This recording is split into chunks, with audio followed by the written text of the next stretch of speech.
Hello， 大家好，歡迎翻到我哋嘅 iMyphone 香港頻道。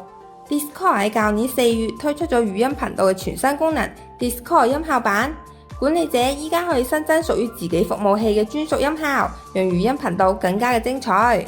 我哋實測咗市面上6款唔同嘅 DC 音效軟件，並喺今日嘅影片中推薦其中最好用嘅一款俾你。咁 DC 音效版係咩呢？音效版係一段長度最多可以為5秒鐘嘅音效，可以喺語音頻道上使用，可以把佢諗成一種罐頭音效。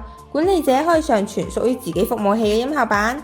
音效版同語音頻道就好似 emoji 同埋文字頻道一樣，可以讓成員喺語音頻道中用音效表達自己。今日我哋要推薦嘅就係音效添加工具 iMyphone Magic Mic。同其他 Discord 音效版嚟比， Magic Mic 最大嘅特點就係提供咗繁中嘅界面，而且唔使裝虛擬音欄。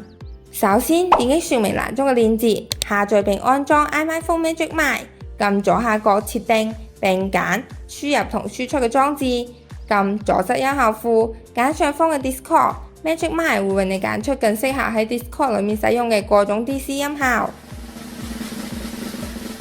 你仲可以點擊添加快捷掣，讓喺 Discord 需要轉換音效或者係變聲時，唔需要跳轉視窗，就可以利用快捷掣加入特定聲音效果。Magic Mic 除咗音效版嘅功能，仲支援喺 Discord 變聲，每日都有免費嘅聲音輪流上身使用，輕鬆實現男聲變女聲。如果你仲想解鎖更多嘅免費聲音效果，都可以點擊分享解鎖，將超好用嘅 Magic Mic 喺社交媒體上分享俾其他人，即可獲得免費嘅聲音。除咗 Discord、Magic Mic 同樣都適用於 PUBG、Zoom、Twitch、Fortnite、LL 等各種遊戲或者直播語音平台，添加音效或者變聲。今日嘅影片就到呢度啦，希望可以有效咁幫助到你。如果你仲有任何問題，都歡迎大家留言話俾我哋知，我都會一一回覆大家嘅。